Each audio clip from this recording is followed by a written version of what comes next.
And joining us to discuss this more is a leadership coach, Abiola Salami, who's here in the studio with us. Thanks for coming on the program. Thank you for having me. So what an interesting one. It's great to see that the Malian president is meeting Mr. Gassama. Do you agree that his sudden recognition comes because, of course, the French government had paid attention to him? You know, the challenge with Africa is we are, to a large extent, xenocentric in the things that we do. Meaning we have a preference for everything foreign. And so this gentleman might have been doing some good things in the country, in Mali, before, but now he's out of the country, then the French government eyes on him, then his home country is applauding him. That is only the time they can recognize him. And you know, the thing is, it's important for African leaders to realize that you don't need to wait for the global community to put the spotlight on your citizens, because as it is, the confidence quotient of citizenship is directly proportional to the perceived inferiority of leadership. And so it's important that African leaders instill confidence in its people first. Not until they receive an endorsement from any agency outside the continent. Now, talking about endorsements now, why do you think that people gain more recognition when they travel abroad? Well, you know, some of the things we need to start to remind ourselves about in Africa is the fact that something is white doesn't make it right. And the fact that something is black doesn't make it bad.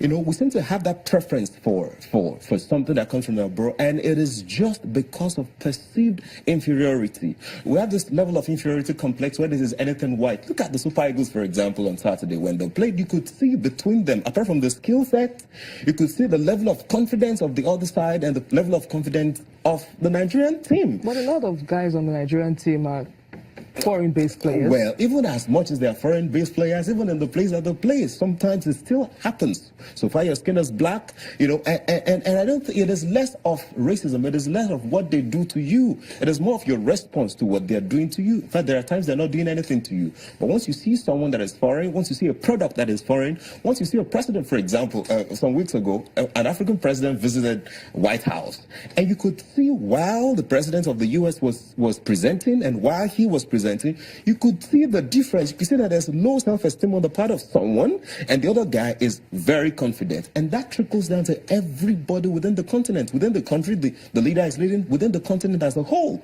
So it's important for us to build self-confidence, for us to know that wherever it is that we find ourselves in the world, I like to fondly say, whether you've grown up in Mushin or you're in Michigan, that you stand tall and confident to deliver the things that you can deliver. But is it just a mindset, or is it actually the quality of things that we get from the Western countries that makes us, you know, believe that or embrace their culture and even their fashion? I mean, you know, what to think of is, think about education, for example. Many people go abroad, you know, get educated because it is perceived, and it's still perception, because it is perceived to have higher quality. But what I think of is, it is less of your certificate, it is more of, colloquially now, certificate, which is the things that you know.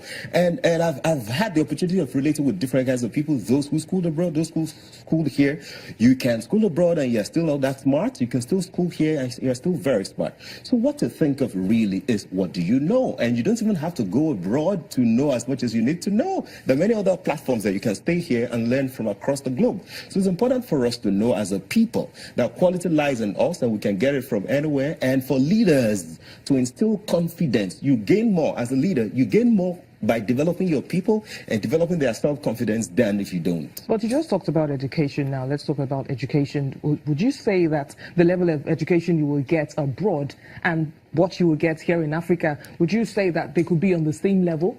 Okay, or why do we like to travel abroad to study? Regarding content, it could be better regarding content. But for most people, it is not the content. For most people, it is the certificate. So you can show up with a certificate that has a stamp of some top school in the US or in the UK. So you can show up with that, then everybody embraces you.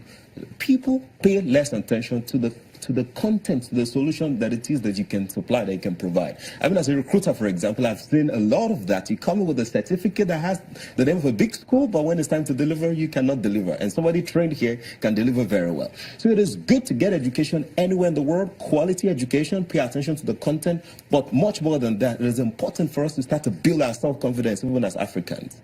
Well, many thanks, leadership coach Abiola Salami, for sharing your thoughts with us on Network Africa. Thank you.